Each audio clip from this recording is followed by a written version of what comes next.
Hey everybody, welcome back to Spillage Studios, 31 Nights of Halloween. Back again. My pick today, and today I'm going to be talking about 1981's The Howling.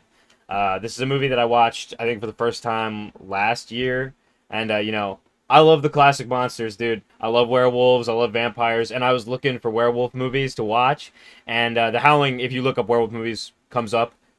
It's one of the first results. By the way, Joe Dante directed, so of Gremlins fame. Um, Can I just say one thing before we continue? yeah, sure. I know you were talking No, about like just ruin my werewolf intro. It's movies. fine. I know you're talking about, well, you guys ruined mine. So It's fine. Continue.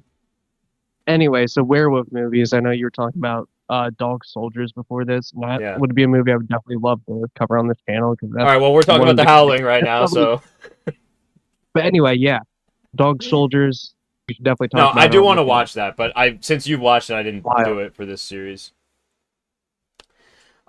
But yeah, I just rewatched, and by rewatched I mean I kind of sped through it, the Howling to get back up to speed on it. But I did remember really enjoying this movie, mostly because of the practical effects. Like the werewolf effects are really really good. Like the transformation scene in this is probably the best werewolf transformation that I've seen in a movie. And I think you can definitely see that Gremlins style of practical effects in this movie as well with the werewolf effects. And so that's very cool. Basically, the plot synopsis is it follows this reporter, and the movie opens and she is undercover. She's been getting phone calls from this guy who's obsessed with her, who's been watching her on TV. And the cops and the news station have set her up to meet him at a porno store.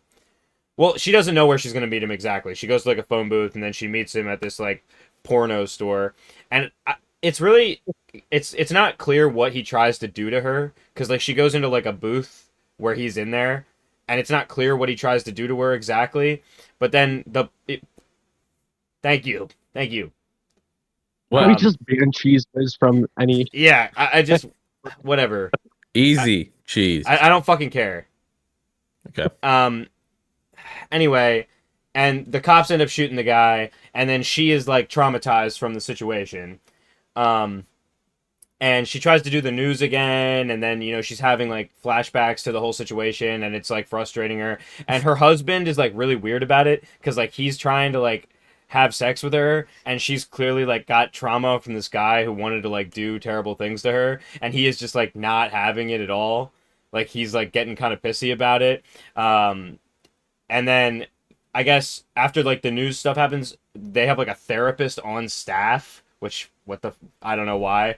And the therapist sends her and her husband to this colony up north is what he describes it as, of a bunch of weird hippie rednecks. And then the movie kind of goes from there. All the people living in the town are very weird. You kind of realize who the werewolves are almost immediately. And the story basically kind of just goes from there. She's supposed to be chilling out, but every night they're hearing noises in the woods and getting scared. Her husband gets seduced by a female werewolf at one point, which is really weird. There's some titty in this movie, so if you're scared of that, don't watch this. Um, it's definitely a lower budget on IMDb, or at least on the internet. It calls it an indie movie, but it's 81. I assume there had to be a studio involved, of some sort, but it definitely had a lower budget. But I think they do all they can with it, especially for the time period, and it looks pretty good. Yeah, what's up? What year did Gremlins come out compared to? Is this pre-Gremlins? I think this is pre Gremlins. I don't know I want to when. say Gremlins is like 85 or like almost 90. Yeah, I don't know exactly.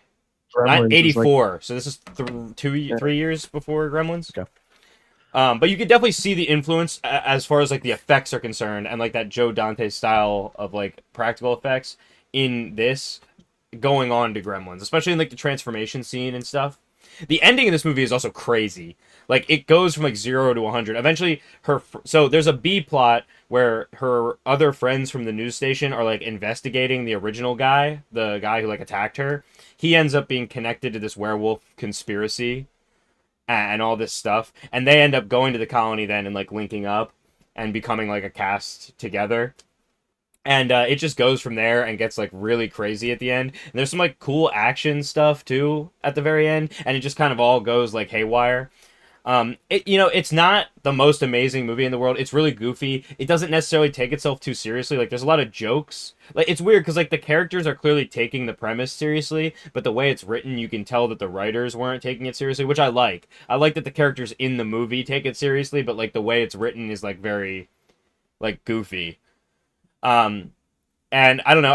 I enjoy it for how goofy and weird it is, but I'm not gonna say it's like the best movie in the entire world. I'd probably give it like a 7 out of 10, 6.5, 7 out of 10. The effects really bump it up for me a lot, and the acting is pretty good. Like all the actors like seem like they're really trying and giving their all. The only person who like really makes it weird is the like girl werewolf like sister chick, because she's just like a weird seductress. It kind of works for her character, but like she's just like strange as fuck. So I don't know. I highly recommend watching it if you're into like practical effects or werewolves. It's a great Halloween movie. Obviously like some heavy themes, but because it's so goofy, it kind of just like gets lost in the sauce. Because like there's a subplot that like the husband is like really pissed that she won't have sex with him, but she literally just got like traumatized by this like serial killer rapist guy. So like it's like there's a weird like underlying message. Also like all the male characters from like the news station are also like very dismissive. So there's actually kind of like a slightly progressive like undercurrent message in the movie, but it just gets lost in the fact that it's so fucking goofy. Um but it's still fun, and I really enjoy it. It's definitely a movie I'm going to watch again at some point. So I don't know if anybody had anything else to say, but that's basically where I sit with Out of it. 10? Yeah, I said like 6.5, 7. Okay, sorry. I did hear that. I don't know. It's hard, I just like to verify. it's hard with older movies, I feel like, because the thing is, I feel like in its time, it probably is like a 7.5, maybe even 8 out of 10 movie. But like compared to things that have come since, it probably gets bumped down just a little bit. So it's weird. It's all kind of how you feel about it or how you like rank things Yeah. in your head. But Yeah, and if you like that kind of movie, like I think most of us here love like an old 80s fucking yeah, flick. I love like a goofy like action horror movie, or well, it's not even really an action movie until the very very end. But you know what I mean, like a thriller horror thing. Yeah. Just All like the even like talking about like near dark, like it just has like I don't know, the 80s definitely have like just they don't take themselves seriously at all. yeah, Like I should have thrown that out in Near Dark too. Like the movie is just like you did. so ridiculous. Like the plot is just like so ridiculous that it just makes it like enjoyable. Yeah. No, I agree. I agree. Like sometimes you just have to let things be weird and ridiculous. I think that almost sells it more to a certain extent when you just let it be like kind of strange and ridiculous. Because like sometimes Yeah. when you try and like ground something too much, it's like it's trying too hard. Right on. Well, Yeah. that's all I've got to say. Anybody else? Cheese Whiz is banned from every episode moving forward. Peace.